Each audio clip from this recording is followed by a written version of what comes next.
오늘은 고린도전서 5장 1절에서 8절 본문을 통해 신앙의 순수성을 지키라 하는 제목으로 첫 번째 시간 은혜를 받겠습니다. 지난 시간에 우리가 보았던 고린도 교회의 시기와 분쟁의 문제를 우리가 다루었습니다. 모든 고린도 교회에 일어나고 있는 이 문제들을 다룰 텐데요. 그 모든 기본적인 원인은 바로 복음의 본질, 복음의 참된 의미, 예수님이 교회의 머리 되심을 망각해버렸기 때문입니다. 그래서 또 우리가 다루는 음행이라는 이 문제를 우리가 또 다룰 텐데요. 고린도 교회에 대해서 우리가 잊지 말아야 할 것이 있습니다. 이런 수없이 많은 문제는 세상에나 있는 것 아니냐, 이렇게 우리가 판단할 수 있지만 그렇지 않습니다. 우리가 은혜 받았지만 우리 스스로를 보면 우리도 때때로 죄와 허물이 있지 않습니까? 우리는 분명히 구원을 받았는데, 그래서 우리가 스스로를 정죄하고 비판할 필요도 없고 우리가 이 고린도 교회를 정죄하고 비판할 필요는 없습니다. 이런 수없이 많은 문제가 우리의 개인과 교회에 있다 할지라도 성경은 그것을 지적하는 데서 끝나는 것이 아니고, 원인을 찾는 데서 끝나는 것이 아니고, 그 문제를 해결할 수 있는 방법을 우리에게 가르치시고 또 해결할 수 있도록 우리를 도우시는 것이 바로 성경과 성령님이 하시는 일이라는 것을 잊지 말아야 하는 것입니다. 세상에 심각한 병에 걸리면, 치료하기가 불가능한 그러한 병에 걸리면 해결 방법이 없기 때문에 포기해버립니다. 영혼의 문제는 불치병보다도 더 고치기가 불가능합니다. 가능성이 1%도 없어요. 사람이 도울 수가 없습니다. 예수님을 안 믿겠다는 사람을 우리가 어떻게 변화시킵니까? 구원받았다고 하는 사람도 타락의 길을 걸어가는 사람을 우리가 어떻게 때릴 겁니까? 목을 조를 겁니까? 그렇게 잔인한 방법을 쓰서라도 그 사람을 돌이키게 할 수 있다면 얼마나 좋겠습니까? 그러나 그것은 불가능합니다. 오직 하나님이 도우셔야 됩니다. 성령 하나님이 역사하셔야만 잘못된 길에서 돌이킬 수가 있는 것입니다. 그 성령님의 역사는 반드시 성경이 기준이 되면서 일하시는 겁니다. 임의로 일하시지만 그 기준은 성경입니다. 그래서 우리가 끊임없이 성경을 통해서 성령님의 일하심을 기대할 수 있는 구체적인 그런 기준을 우리 눈으로 보는 겁니다. 막연하게 성령님 도와주세요가 아니라 성경의 기준을 우리가 정확하게 알고 확신을 가지고 성령님께 우리가 기도로 도우심을 청할 수 있다는 겁니다. 고린도 교회는 우리가 잘 알다시피 성령의 역사가 굉장히 강한 교회였습니다. 은사가 얼마나 많이 부어졌는지 모릅니다. 이러한 성령의 강한 역사가 일어난 교회가 고린도 교회가 처음입니까? 아닙니다. 우리가 알다시피 성령님이 이 땅에 오신 성령 강림의 놀라운 역사는 마가 요한의 다락방에서 일어났습니다. 그때 약속하신 대로 요엘서가 예언했던 그 놀라운 성령 강림의 역사가 드디어 마가 요한의 다락방에 일어났었고, 500명이 예수님의 승천을 직접 눈으로 체험했는데 그 500명이 약속의 말씀을 붙들고 마가 요한의 다락방에서 기도하다가 견디지 못하고 120명만 남고 380명은 떨어지고 120명이 열흘 동안 쉬지 않고 기도했을 때 오순절 날에 성령님이 각 사람의 심령에 불같이 역사하신 불의 여처럼 급하고 강한 바람 소리처럼 그들의 임하고 그들의 인생이 180도 완전히 달라지는 놀라운 역사가 예루살렘 교회에서 일어난 겁니다. 그 120명을 주축으로 해서 예루살렘 교회가 세워진 겁니다. 예루살렘 교회에 얼마나 놀라운 역사들이 많이 일어났는지 모릅니다. 우리가 알다시피 사도행전 4장 18절과 19절을 보면 여러 가지 그 사두개인들의 핍박 속에서 베드로와 및 사도들은 내가 사람의 말을 듣는 것보다 하나님의 말씀을 들어야 된다. 얼마나 핍박을 두려워하지 않고, 과거에 그가 잡아가지도 않았는데, 때리지도 않았는데 도망다니던 그 비겁한 베드로의 모습이 아닌 것은 성령을 체험했기 때문입니다. 그것이 바로 그 베드로, 우리가 앞서서 또 보면 성전 미문에 앉아있던 평생을 질병으로 고통받는 안전뱅이가 예수 그리스도 이름으로 베드로와 요한이 그를 치료하는 놀라운 기적뿐만 아니라 아나니아와 삽비라처럼 하나님을 속이는데, 그것이 또 베드로를 통해서 하나님이 살아계심을 그 교회에 나타내시고 스데반의 그러한 성령의 충만함을 입어서 이스라엘 사람들, 그 예루살렘에 있던 그 유대인들에게 너희들은 조상들처럼 똑같이 완악하구나, 그러면서 돌이키기를, 그렇게 하나님이 스데반의 입술을 통해 역사하시는 놀라운 역사들이 한두 가지가 아닙니다. 그런데도 예루살렘 교회에 문제가 많았잖아요. 고린도 교회가 문제가 심각했던 것처럼 성령에 충만하다고 개인이나 교회에 문제가 없는 것이 아닙니다. 그건 우리가 반드시 알아야 할 것이, 우리의 잘못도 있지만 대부분은 그것보다 여러분이 구원받았기 때문에, 여러분이 성령님의 역사 속에 살아가기 때문에 마귀가 여러분들을 뒤흔드는 겁니다. 여러분을 속이는 겁니다. 여러분의 가정을 분란을 일으킵니다. 부부가 싸우게 만드는 겁니다. 부모와 자녀가 싸우게 만드는 것은 우리의 마음이 아닙니다. 여러분은 그런 마음이 1도 없어요. 여러분이 구원받았기 때문에. 예루살렘 교회와 고린도 교회가 성령의 충만함을 받고 있기 때문에 악한 영들이 그 교회를 무너뜨리기 위해서, 그 심령을 무너뜨리기 위해서 공격하고 있다는 것을 우리가 알아야 합니다. 고린도 교회가 문제가 앞으로 계속 있습니다. 그것은 여러분이 알아야 할 것은 또 뭐 지적한가가 아니고, 이만큼 은혜를 받으니까 개인과 교회의 악한 영들의 공격이 이만큼 치열하게 끊임없이 이렇게 계속 공격을 하고 있는 거구나 하는 것으로 인식해야 하는 겁니다. 예루살렘 교회도 그렇게 은혜가 충만하고, 그냥 아나니아와 삽비라 같은 경우는 잘 있던 사람이 남편 죽고 뒤따라오던 아내도 거짓말하니까 또 죽고 얼마나 두렵겠습니까? 그런데 이렇게 은혜받은 유대 그리스도인들이라 할지라도 우리가 잘 알다시피 오죽하면 사도행전 10장에 보면 하나님이 베드로에게 환상을 통해서 레위기에서 먹지 말라는 음식을, 그 짐승들을, 하나님 나는 이런 거 먹을 수 없습니다, 나는 이제 깨끗해졌어요. 그런데 하나님께서 내가 깨끗하게 했으니 먹으라, 그 환상의 의미를 나중에 풀어주시잖아요. 이방인들이 구원받을 것이다. 베드로조차 성령을 체험했는데, 생각해보세요. 성령 하나님이 온전히 임재해버리셨는데, 시내산에 있을 때 하나님이 강림하시는 것을 이스라엘 백성들, 히브리인들은 겁이 나서 시내산에 오르지 못했습니다. 그런 하나님입니다. 구약에서는 죄인은 하나님 만나면 죽는 거예요. 대제사장만이 지성소에 들어갈 수 있을 정도로. 그런데 이 신약에 성령님이 각 사람의 심령 속에 임재를 해버리신 거예요. 그 놀라운 은혜를 받은 베드로, 사두개인도 두렵지 않고 핍박도 두렵지 않고 감옥에 갇혀서 곧 죽을 그런 운명이 되어도 두려워하지 않는 베드로, 아직 버리지 못한 것이 옛 가치관과 사고방식, 율법도 버릴 수 없는, 대부분의 유대인들이 그렇다시피 유대 그리스도인이 되었지만 그들은 율법에 매였더라 하는 겁니다. 그래서 사도행전 10장의 환상을 통해서, 그리고 11장에서 예루살렘의 총회가 있을 때에 베드로와 또 바울도 올라가서 변증을 하는 겁니다. 이방인들에게도 성령님이 역사하시더라, 구원의 놀라운 역사가 그들에게도 임하더라, 하나님이 하셨다니까 그렇게 많은 사람들이 일어나서 벌떡이었어. 어디 이방인들은 개 돼지인데 그들이 구원받다니 하고만 난리를 치다가 하나님이 역사하셨다는 그 한마디에 그 자리가 잠잠해졌다 하는 게 사도행전 11장 18절 말씀입니다. 로마서 11장 17절에 감람나무의 비유가 바로 그 뜻입니다.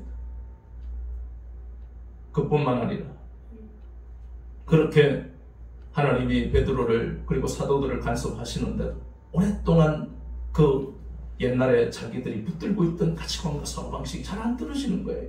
그 증거가 바로 갈라디아서 2장입니다. 갈라디아서 2장에 보면 바로 이방인과 유대인은 식사할 수 없다, 그 율법대로. 그러다가 이제 예루살렘에서 사람들이 온다 하는 소리를 들으니 베드로가 이방인하고 식사는 난 당신하고 밥 안 먹었어 하고 안 먹은 것처럼, 바나바가 얼마나 신실한데 자기 제사를 다 하나님 앞에 드리는 사람 아닙니까? 그런데 베드로도 바나바도 안 먹은 척한 외식하는 것, 바울이 그것을 지적하잖아요. 다른 사람이 시험 들지 않도록. 이렇게 수없이 많은 은혜를 하나님의 예루살렘 교회에 부어주셨지만 또 수없이 많은 문제도 있더라 하는 겁니다. 그래서 우리가 때때로 우리에게 문제가 있고 신앙생활에 문제가 있다 할지라도 스스로를 정죄하지 마세요. 스스로를 비판하지 마세요. 성령님이 강림하신 예루살렘 교회조차 이렇게 수없이 많은 은혜 속에서도 심각한 문제들이 한두 가지가 아니었습니다. 고린도 교회는 계속해서 그런 문제를 우리가 살펴볼 거예요. 그럼 요지는 뭐냐? 우리가 연약한 자라는 것. 문제는 모두 교만하기 때문에 일어나는 것이고 하나님은 그 교만한 것으로 인해서 일어난 문제를 통해 우리로 겸손하게 만드시는 것이다. 우리가 우리 스스로를 감당하지 못할 죄나 문제를 일으킬 때 스스로를 정죄할 필요가 없는 것이 우리가 연약한 것을 깨닫게 하시는 것이에요. 하나님이 온전히 이 땅에서 에덴 동산 같은 걸 지어놓으시고 천국 갈 때까지 아무 죄도 안 짓고 살아가게 하시면 얼마나 좋아요. 그런데 육신이 이 땅에 있는 한은 마귀의 권세, 죄의 권세를 우리는 때때로 이기지를 못합니다. 고린도 교회의 첫 번째 시기와 분쟁이 심각한 문제였다면 두 번째 심각한 문제는 바로 오늘 본문에 본 음행입니다. 아버지의 아내를 이렇게 함부로 해버리는 이런 자가, 이런 타락한 자가 고린도 교회에 있다는 겁니다. 문제는 이렇게 타락한 자가 교회에 있는 것을 거기에서 이야기가 끝나는 게 아닙니다. 바울은 왜 너희들은 은혜 받은, 은사를 받고 은혜를 받은 다른 사람들, 오늘날로 따지면 장로, 목사, 안수집사 뭐 이런 함존직들이 왜 이렇게 타락한 자를 내버려 두느냐? 음행의 원인을 우리가 몇 가지 짚어보면 첫 번째는 우리가 잘 알다시피 고린도 교회는 타락한 도시 아닙니까? 얼마나 타락했는지 모릅니다. 오죽하면 여기에 우리가 읽었던 이게 아버지의 아내를 취하는 이게 아무렇지 않을 정도로 고린도 도시가 타락했다는 게 추상적인 표현이 아니고요. 이런 일들이 이게 다가 아니고 이게 한 예다 하는 겁니다. 성경에 기록할 정도면 얼마나 타락한 도시입니까? 첫 번째 그 음행의 원인이 그것이에요. 두 번째는 교회 다니는 그리스도인인데도 이런 데 대해서 무감각하더라고요. 죄에 대해서 심각성을 못 느끼더라는 겁니다. 세 번째는 그것이 바로 타성에 젖은 신앙생활을 하기 때문이다. 이 세 가지가 음행이라는 죄의 문제의 원인이 됩니다. 우리도 그렇잖아요. 심각성을 못 느끼고 또 신앙의 타성에 젖은 또 내일 주일이니까 예배 드리는 거지. 헌금하고 찬양하고 예배 빨리만 끝나. 이게 무섭다는 것을 하나님은 우리에게 경고하시는 겁니다. 이 죄는 정말 지으면 나쁘지요. 그런데 이런 것이 아무나 꼭 음행뿐만 아니라 아무나 죄를 지을 수 있는 거예요. 그것을 오늘 이 말씀은 다루고 있다는 겁니다. 6절에서 보이는 누룩이라는 이 표현은 바로 죄를 상징하는 겁니다. 이 누룩이 왜 죄냐 하는 것은 갈라디아서 5장 9절에도 나오지만 아주 구체적으로 우리가 보면 출애굽기 12장을 우리가 기억해야 합니다. 출애굽기 12장은 하나님이 430년 동안 종살이하던 이스라엘 백성들을 건져내는 그때의 그 말씀이 6월절의 그 밤에 그 말씀이 바로 누룩이 없는 빵을, 누룩이 없는 떡을 먹으라 무교병. 그때의 누룩이 나옵니다. 그 누룩이 바로 죄를 상징하는 것이다. 예수님도 그러셨잖아요. 제자들에게 바리새인들의 누룩을 조심해라. 그러니까 무슨 빵에 대한 말씀인 줄로 생각했지만 그것은 죄에 대한 것이다. 그들은 외식하잖아요. 위선적이잖아요. 자, 그런데 이 누룩이 죄다. 그러면 본문에 보니까 이 누룩이 왜 심각하냐? 적은 누룩이라도 온 덩이에 퍼질 수 있기 때문입니다. 이 말씀은 아주 조그마한 죄다. 예를 들어 다른 이야기지만 제가 감명깊게 어릴 때 읽어본 책 중에는 장발장이라 하는 책이 있습니다. 여러분도 아마 잘 알 거예요. 그 장발장에 보면 주인공은 참 빵 하나를 훔쳤다고 10몇 년을 감옥에 갔죠. 얼마나 불합리합니까? 그런데 우리가 잘 알다시피 그 성당의 그 주교가 이건 내가 다 준 거야. 장발장은 훔친 게 아니야. 한 영혼을 사랑하는 그러한 그 신부의 그런 따뜻한 사랑을 체험해서 장발장이 서서히 정말 다른 사람을 돕고 바르게 살아가는 그런 모습을 보는데요. 이 죄가 조그만 죄라 할지라도 거기에 있는 우리로 치면 형사는 그것도 죄다 하고 평생을 쫓아다니잖아요. 그러니까 이 죄라는 문제는 참 어찌 보면 참 심각하다. 세상은 그렇지만 성경에서 말씀하고자 하는 요지는 이 조그마한 죄라 할지라도 우리의 심령을 넘어뜨릴 수 있다.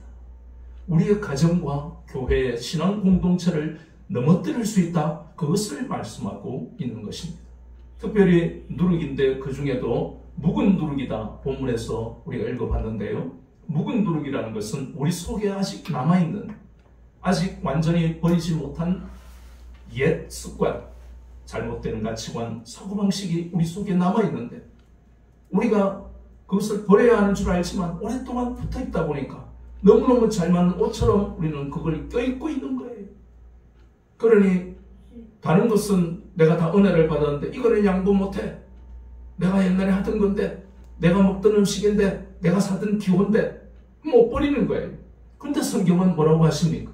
내 버려라 하잖아요. 그 누룩은 내 버려야 한다. 조그만 누룩도 버려야 한다. 그러지 않으면 신앙 공동체가 무너진다. 여러분의 심령이 무너진다는 겁니다. 그것을 말씀하고 있다는 겁니다.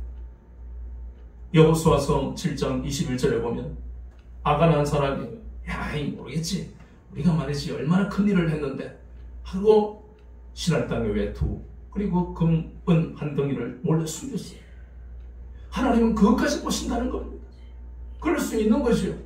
그 애쓰고 수고하고 전쟁에서 목숨을 다해서 내가 목숨 버리면서 같이 이 전쟁을 했는데 이 정도는 내가 수확할 수 있지. 그러나 하나님은 그 모든 것을 다 너희들이 얻거든 나에게 바쳐라 라고 분명히 여호수아는 말씀하고 있습니다. 그 말씀을 어겼다는 겁니다. 하나님이 필요한 것을 공급하시는데 아나니아와 삽비라처럼 아간도 똑같이 하나님의 것을 도둑질했다는 겁니다. 우리 것이 어디입니까? 어디 있습니까? 우리가 예수님을 믿고 난 다음에 우리의 모든 것이 하나님의 것입니다.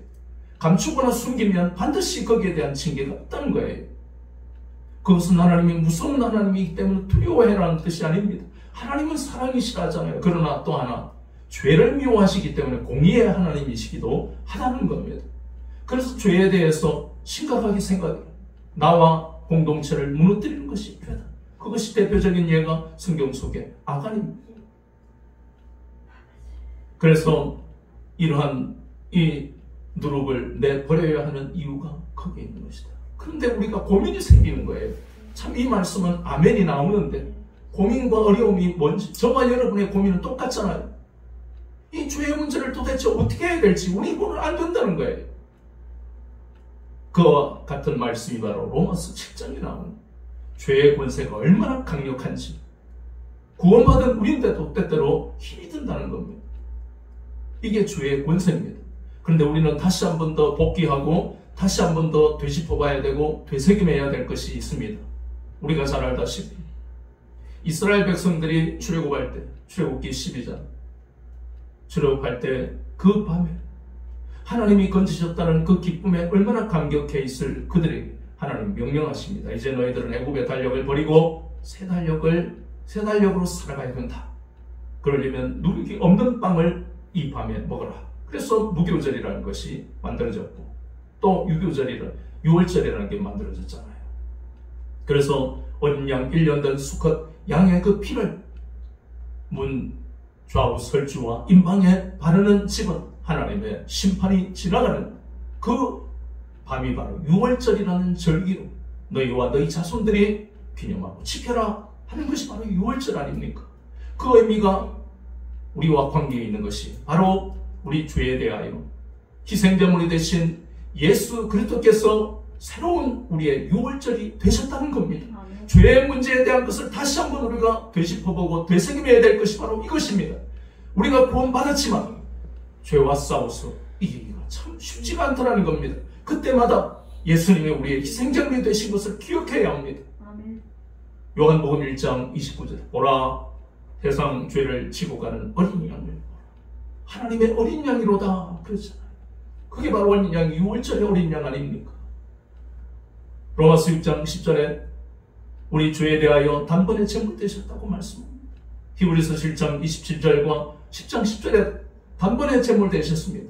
누구를 위해? 저와 여러분을 위해서 희생제물이 되신 것을 우리가 기억해야 합니다. 죄가 우리를 삼킬 것 같이 우리가 힘이 없을 그때마다 예수님이 나를 위해 희생제물이 되셨다는 것, 몸 찢으시고 피 흘리셨다는 그 놀라운 번제물이 되신 그 은혜를 우리가 기억해야 합니다. 그렇다면 우리는 다시 힘을 내어서 죄에 대해서 회개하며 하나님 앞에 나아갈 수가 있는 겁니다. 이 죄의 문제가 해결되었기 때문에 우리는 이제 자유한 인생을 살게 됐습니다. 그런데 때때로 죄의 문제가 있을 때 이렇게 하나님이 우리에게 아들을 내어주신 것을 기억하며 또 우리는 또 자유를 얻는 겁니다. 이 자유는 세상이 줄 수 없습니다. 영혼의 자유는 오직 주님만이 나의 희생제물이 되신 것을 기억하고 돌이킬 때 우리는 진리 안에서 자유를 다시 회복할 수가 있는 것입니다. 요한복음 8장 32절이 그렇게 말씀하고 있고 로마서 8장 1절 2절에 그러므로 이제 그리스도 예수 안에 있는 자들에게는 결코 정죄함이 없다고 했습니다. 성령의 법이 죄와 사망의 법에서 너를 해방시키셨다. 이 놀라운 고백을 우리가 할 수 있는 겁니다. 갈라디아서 5장 1절도 다시는 종의 멍에를 매지 마라. 너희들에게 내가 자유를 주었다. 우리는 자유인이 된 겁니다. 때때로 죄가 여러분을 정죄하게 만드는 악한 영으로 인해서 내가 죄를 지어 내가 허물이 많은데 그때마다 기억하십시오. 예수 그리스도께서 나의 죄의 문제를 완전히 해결해 주시려고 나를 위해 희생제물이 되신 것을 기억하시고 되새김하십시오. 그러면 정죄하려고 덤벼드는 악한 영이 여러분에게 한 길로 왔다 7길로 떠나가는 놀라운 역사를 나고 다시 마음의 자유와 평안이 임하는 놀라운 역사를 여러분 체험할 수 있습니다. 하나님도 여러분을 정죄하지 아니하십니다. 근데 여러분 스스로와 세상이 여러분을 정죄하는 걸 막기가 하는 겁니다. 속지 마십시오. 아무도 여러분을 정죄할 수 없습니다. 우리는 우리 서로를 볼 때 부족한 게 보이죠. 그러나 그것은 기도의 제목이고 서로 위로하고 도전받고 힘을 내어서 같이 가야 할 것이지 누구라도 여러분을 정죄할 자격이 아무도 없습니다. 여러분을 정죄하면 그것은 하나님 앞에 징계를 받는 죄를 짓는 거예요. 고린도 교회에서 일어나는 일에 대해서 주님은 바울을 통해 그것을 우리에게 깨닫게 하시는 겁니다. 우리에게 자유를 주셨습니다. 그런데 우리가 알아야 할 것이 있습니다. 구원받은 사람들이 죄를 짓고도 아무렇지 않는 이 고린도 교회 성도들을 보면서 그들에게 문제가 있었던 것은 그들도 자유를 받았어요. 그런데도 불구하고 그들은 그 받은 자유를 아무렇게나 사용했기 때문에 이런 심각한 문제들이 고린도 교회에 넘쳐난 겁니다. 아무렇게나 하고 살아라고 우리에게 자유를 주시지 않았습니다. 에덴 동산에서 하나님은 선악을 하는 나무 열매를 먹지 마라 하는 것은 모든 것에 자유하지만 그것은 먹지 마라 하는 것은 하나님이 그거 안 만들었으면 우리가 지금도 그렇잖아요. 안 만드셨으면 우리가 죄 없이 살 텐데 그렇지 않다는 거죠. 죄 없이 살 것 같지만 다른 것으로 또 문제를 일으키고 그것이 우리입니다. 하나님 우리를 사랑하시기 때문에 선악과를 먹는 것을 알면서도 다 하시잖아요. 전능하시니까. 알면서도 그것을 하신 이유는 우리를 사랑하시기 때문에 우리 힘으로 이러한 모든 주신 자유를 정말 성경적으로 은혜롭게 사용할 수 없는 연약한 자들인 것을 아시기 때문에 그걸 깨달아라 선악과를 또 아니면 아브라함이 그렇게 하나님만 신실하게 신뢰하던 믿음의 사람이었지만 창세기 16장에서 하갈과 동침하라고 하나님이 말씀하신 적이 단 한 번도 없어요. 그건 아내 사라의 말이지 자신의 생각이지 하나님과 관계없잖아요. 그럼에도 또 하나님이 연단하시고 다시 또 자유를 주시고 은혜의 자리를 하나님이 인도하셨잖아요.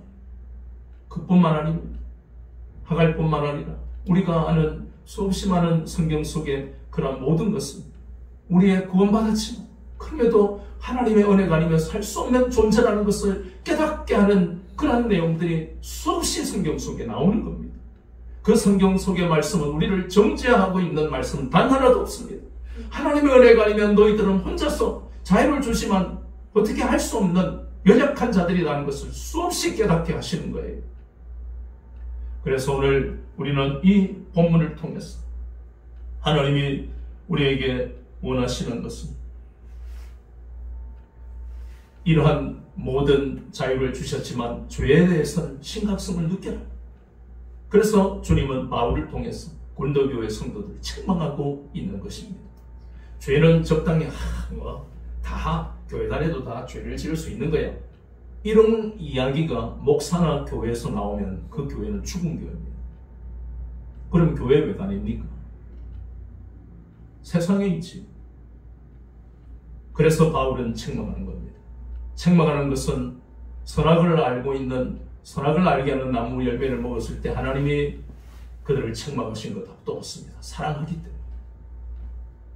죄의 심각성은 책망하고 돌이키도록 돕지 않으면, 교회가 그걸 돕지 않으면 결국은 예수님을 영접했다가 나중에는 결국 타락해서 지옥으로 갈 수 있기 때문입니다. 한 번 구원이 영원 구원이 아닙니다.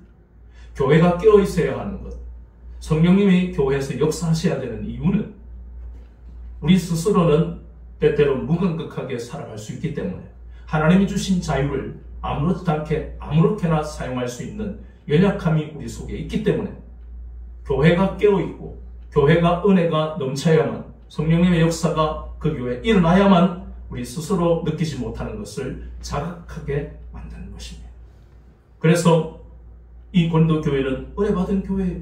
바울이 깨어있으니까 그들이 죄를 지었다는 것을 알려주고 있잖아요. 책망하는 겁니다. 근데 바울은 항상 책망만 하는 사람이 아니죠. 눈물로 권면하고 또 해결 방법도 주님은 바울을 통해서 말씀합니다. 본문의 말씀이 그것입니다. 5절 말씀에 이 말씀이 참 난의 구절 중에 하나입니다. 이런 자를 사탄에게 내어주었으니 이는 육신은 멸하고 영은 주 예수의 날에 구원을 받게 하려 하느냐. 우리가 성경을 그냥 읽으면 다 되는 게 아닙니다. 어려운 이런 구절에도 분명히 하나님이 우리를 향하신 은혜가 예비되어 있는데 우리 식으로 마음대로 해석할 수가 없는 거예요. 이 말씀이 도대체 뭐냐? 구원받았는데 무슨 사탄에게 내어주느냐? 참 이해가 안 됩니다. 이 말씀은 바로 출교라는 핵심 단어에 집중을 해야 되겠다. 출교시켜라.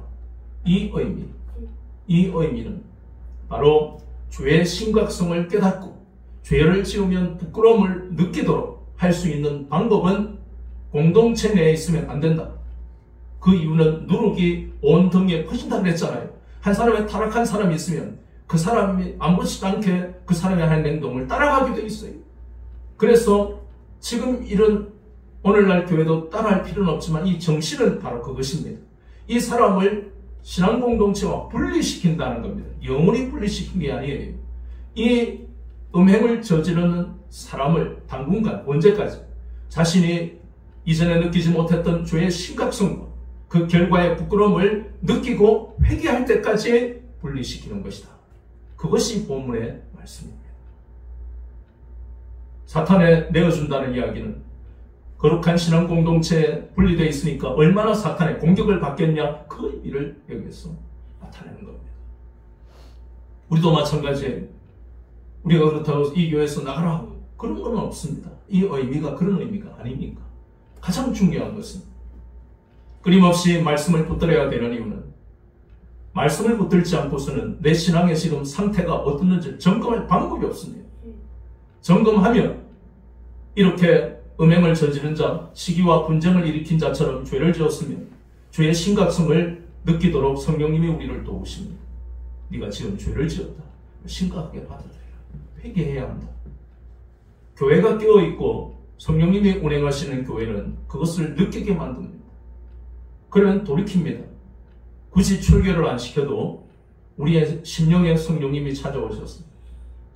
네가 심령이 지금 네 상태가 어떻다 라는 깨닫게 하시기 때문에 우리에게 돌이키게 합니다. 그 모든 목적은 교회의 신앙의 성결을 지키기 위해서, 우리의 심령의 신앙의 순수성을 지키게 하시려, 우리의 가정의 아내와 남편, 부모와 자녀의 신앙의 순수성을 지키게 하시기 위한 것입니다.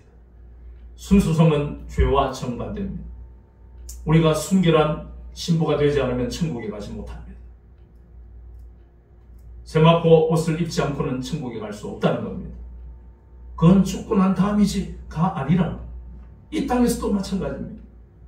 우리가 세마포를 입고 순결하게 살아가지 않으면, 정결한 마음으로 신앙생활하고 가지 않으면, 죄를 지어도 의식 없이 아무렇지도 않게 타성에 젖어가면 하나님의 복과 전혀 관계없는 삶입니다. 날마다 짜증이 나고 원망 불평이 일어나고 날카롭고 밤에 잠도 못 자고 밥맛도 없고 식욕도 잃어버리고, 그 모든 것은 몸의 여러 가지 증세 때문이 아닙니다. 하나님이 평안을 주지 아니하시면 우리의 삶에는 수없이 많은 돈이 내게 쏟아진다 할지라도 그러한 모든 좋은 것을 다 잃어버립니다. 천국과 관계없는 삶을 살아갑니다.